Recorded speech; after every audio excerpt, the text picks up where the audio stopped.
Hello everyone, जय हनुमान। स्वागत आप सभी का।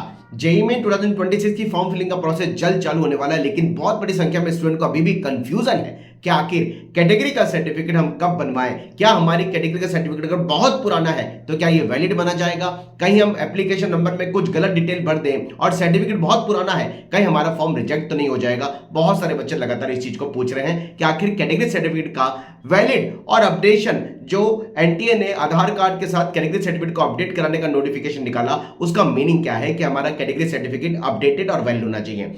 आप सभी को पता होगा लास्ट ईयर 14,70,000 बच्चों ने जेईई मेन का एग्जाम दिया और उन 14,70,000 बच्चों में से 70% के आसपास कैटेगरी वाले बच्चे थे। यानी अगर हम केवल ओबीसी और ईडब्ल्यूएस वाले बच्चों को देखें तो लास्ट ईयर ओबीसी ईडब्ल्यूएस वाले बच्चे जेईई मेन का एग्जाम लिखने वाले 14,70,000 बच्चों में से 7 लाख बच्चे केवल ओबीसी और ईडब्ल्यूएस कैटेगरी थे। और यही वो कैटेगरी है जो हिंदुस्तान के अंदर 50% के आसपास बच्चा जेईई का एग्जाम पिछले साल दे चुका है। इस बार भी बड़ी संख्या में ओबीसी ईडब्ल्यूएस के बच्चे रहेंगे, तो बच्चों को बहुत ज्यादा चिंता है कि हमारा कैटेगरी सर्टिफिकेट कब से वैलिड माना जाएगा या उसको अपडेटेड का मीनिंग क्या है।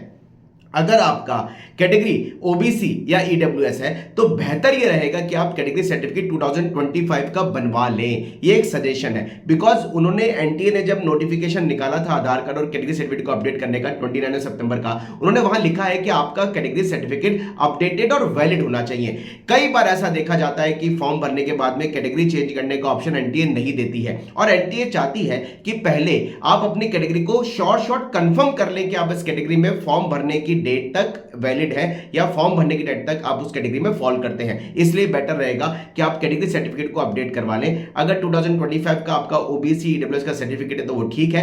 काउंसलिंग के टाइम में ओबीसी ईडब्ल्यूएस का सर्टिफिकेट 1 अप्रैल 2026 का सबको बनवाना ही होगा। अगर आपकी कैटेगरी एससी है या एसटी है तो परेशान मत होइए, क्योंकि ये भी बड़ी संख्या में बच्चे जो एससी एसटी कैटेगरी से बिलोंग करते हैं। अगर आपकी कैटेगरी एससी या एसटी है और पुराना सर्टिफिकेट आपका बना हुआ है, आज भी आप एससी एसटी में आते हैं, तो अगर आपके पास पुराना सर्टिफिकेट है वो चल जाएगा, उसमें कोई प्रॉब्लम नहीं। Category certificate SC ST permanent certificate होता है। लेकिन अगर कैटेगरी ओबीसी है, ईडब्ल्यूएस है, तो ज्यादा बेहतर रहेगा कि 2025 का सर्टिफिकेट बनवा लें, क्योंकि एनटीए बाद में कैटेगरी चेंज करने का ऑप्शन नहीं देती है। और भाई कई बार देखा जाता है बच्चे काउंसलिंग के टाइम में परेशान होते हैं, उनके पास में एक्यूरेट वैलिड सर्टिफिकेट नहीं होता। एनटीए इस बार चाहती है कि आप पहले सारी चीजों को स्क्रूटनी कर लें, अपनी कैटेगरी को कंफर्म कर लें, इसलिए उन्होंने बोला है कि आपका कैटेगरी सर्टिफिकेट अपडेटेड और वैलिड होना चाहिए। तो बच्चों 2025 का कैटेगरी सर्टिफिकेट ओबीसी ईडब्ल्यूएस का बनवा ले तो बेहतर रहेगा। एससी एसटी वाले बच्चों का सर्टिफिकेट अगर पुराना भी है तो चल जाएगा। कमेंट बॉक्स में लिखिए अपनी क्वारीज। आजकल हम इस चैनल पर पर्सनली आपके कमेंट मांग करके आंसर देते हैं, बिल्कुल लिखिए। Wish all the best. जय हनुमान।